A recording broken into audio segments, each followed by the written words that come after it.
बिहार विधानसभा निवडणुकीचे तीनही टप्पे पार पडल्यानंतर एक्झिट पोल आले आणि या एक्झिट पोलच्या अंदाजानुसार तेजस्वी यादव यांना मोठी आघाडी मिळेल असं चित्र दिसतंय.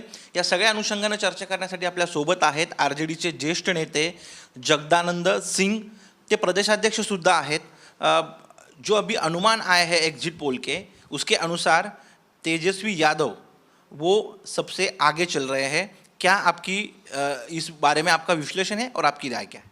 तेजस्वी ने जनसंवाद के द्वारा बिहार की 12 करोड़ या 12.5 करोड़ जो भी आबादी है उसे विश्वास दिलाने का काम किया कि मैं आपके साथ खड़ा हूँ, आपकी समस्याओं के निदान हमारे पास है.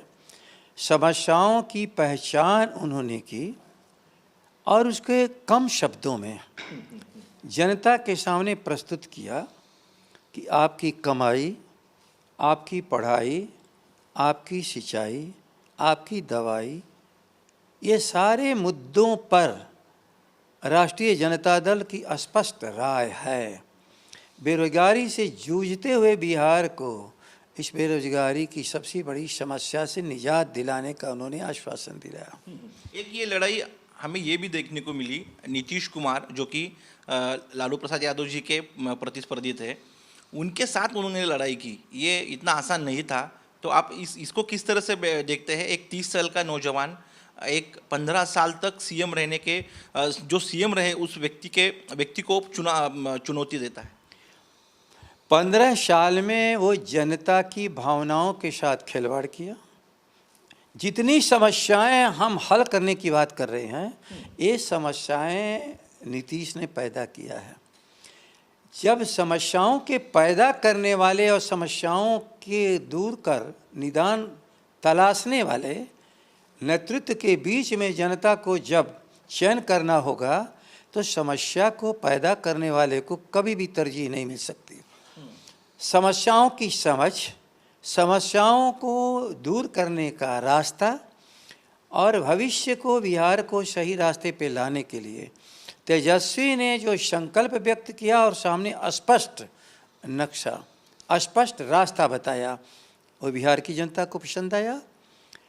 कभी भी तेजस्वी ने नीतीश के कामों का पोस्टमार्टम नहीं किया. वो इतिहास में नहीं गए. वो वर्तमान जो पीढ़ी है और जो भविष्य में हमारे नौजवानों की समस्याएं हैं और हमेशा नेतृत्व करता वर्तमान और भविष्य की बात करता है.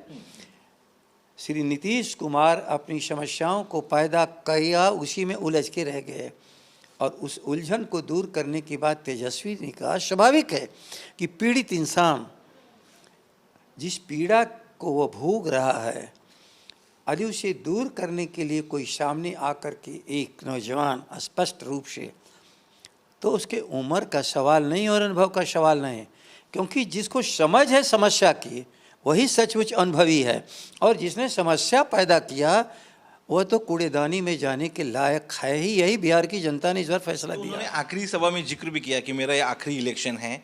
वो एक डिप्रेशन था, यानी नहीं तो ये पूरे जो स्थिति का उन्हें अनुमान लग गया था. असल में बिहार के लोगों को मैं याद दिलाता हूँ, एक इलेक्शन के लिए इन्होंने 95 में मैंडेट मांगा, नहीं दिया. इस लायक थे ही नहीं कभी. फिर जब 95 के बाद 2000 के चुनाव हुए तो चुनाव में इनको गलत सही अनेक तरह की बातों को रखा और भ्रम फैला करके 5 सालों के लिए कुर्सी मांगी थी, वो मुगल गई. इन 95 के बाद जो 2000 में कुर्सी मिली कुछ दिनों के लिए, फिर 2005 में भी उसी तरह एक टर्म मांगा 5 साल के लिए. 10 में भी यही कहा. अंतिम चुनाव इनका, हर चुनाव अंतिम होता है लेकिन कभी इनका अंतिम चुनाव नहीं होता है. इस बार जनता ने मन बना लिया है कि अब इनको अंत कर देना है, इसलिए बिहार की समस्याओं को वहाँ खड़ा कर दिया. नीतीश जी को मैं जानता हूँ, धोखाधड़ी, वादा खिलाफी जनता के साथ ही नहीं, अपने राजनीतिक मित्रों के साथ भी एक ऐसे व्यक्तित्व के ये स्वामी हैं जिनमें अस्थायित्व तो है ही नहीं है। 3.5 साल पहले आपके साथ भी वैसा ही हुआ था। मैं वही तो कह रहा हूँ, कुर्सी कैसे मिलेगी और कुर्सी पर बैठ करके ऐश कैसे करें, यही इनके जीवन का उद्देश्य रहा है। उसके बावजूद भी उनके ऑफिस के बाहर एक होर्डिंग लगा हुआ है, उस पर लिख रहा है कि नीतीश सबके है। तो इसका क्या अर्थ निकाले? महाराष्ट्र में जो पोस्ट इलेक्शन के बाद जो हुआ वैसा भी यहाँ हो सकता है या कुछ अलग है? नीतीश सबके नहीं हैं, नीतीश किसी के नहीं हैं, केवल कुर्सी के हैं, याद रख लेना। और याद रख, मैं बता दूं, इस समाजवादी आंदोलन का नेतृत्व आज के दिन जिस समाजवादियों के आस्था के प्रतीक हैं लालू प्रसाद, और उस आस्था के अंदर जो व्यवस्था हमारी बन रही है उसके प्रतीक बन चुके हैं तेजस्वी।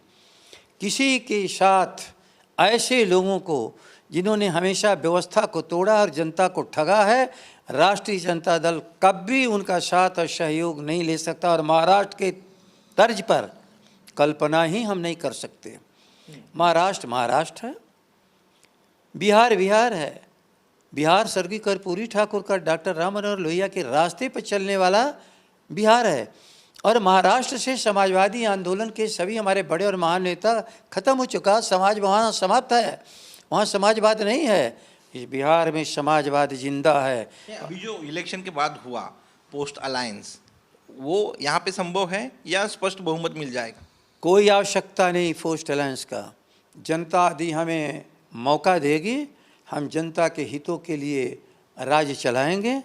यदि जनता हमें मौका नहीं देगी तो कोई भी तिकड़म नीतीश की तरह हम करने वाले नहीं हैं।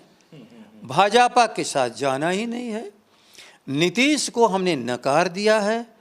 इसके बाद कोई हो छोटे मोटे जो हमारे साथ कभी चले हैं, आगे भी चलने का वह काम करना चाहेंगे, तो हम बहुमत में रहते हुए भी हम मान सम्मान सबका दिए हैं, आगे भी हम सबका सम्मान देंगे। हम महाराष्ट्र से हैं तो यही आपको सवाल पूछते हैं कि महाराष्ट्र के जो विपक्ष के लीडर है, जो यहाँ पे बीजेपी के चुनाव प्रभारी थे देवेंद्र फडणवीस, ये भी वहाँ आए थे प्रचार के लिए, आप क्या कहेंगे उसके बारे में? फडणवाड़ी जैसे यहाँ गली गली में नेता हैं, उस आदमी को बिहारी देखना चाहता है जिसके मुख से निकलता है कि बिहारी महाराष्ट्र के लिए समस्या है, जिन्होंने हमारे बिहारियों को, विद्यार्थियों तक को मारा पीटा। हम कहीं पर अराजकता फैलाने नहीं जानते। बिहार के लोग पसीना बहा करके अपने पेट का पालन करते हैं, अपने परिवार का करते हैं। उद्योग हो, व्यापार हो, सड़क पर ट्रांसपोर्ट सिस्टम हो, हर जगह पर भले वह किसी को लिए छोटा काम हो, बिहारी किसी काम को छोटा नहीं मानता। जिस काम को हाथ में लेता उसे मुस्तैदी से पूरा करता है। यह नीतीश की गलतियों का परिणाम है कि हमें रोजी रोटी की तलाश में महाराष्ट्र जाना पड़ता है, देश के अन्य हिस्सों में जाना। ये तो इस बार चुनाव का विषय है। न हम बेरोजगारी रहने देंगे, न हम बेरोजगारों का पलायन होने देंगे। हम लोगों को यहीं पर मौका देंगे, यहीं पर वो रहेंगे, इसी धरती की सेवा करेंगे। वो हमारे धरती के बेटे हैं। फडणवाड़ी न कभी हमारे थे, न उनके जैसे लोग पूंजीपतियों के समर्थक कम्युनल फोर्स को हम इस बिहार के भीतर कभी आदर दे सकते हैं। सुशांत सिंह राजपूत केस में भी बहुत चर्चा हुई। यहाँ पे ये मेरा विषय नहीं है, प्लीज, ये विषय मेरा नहीं है।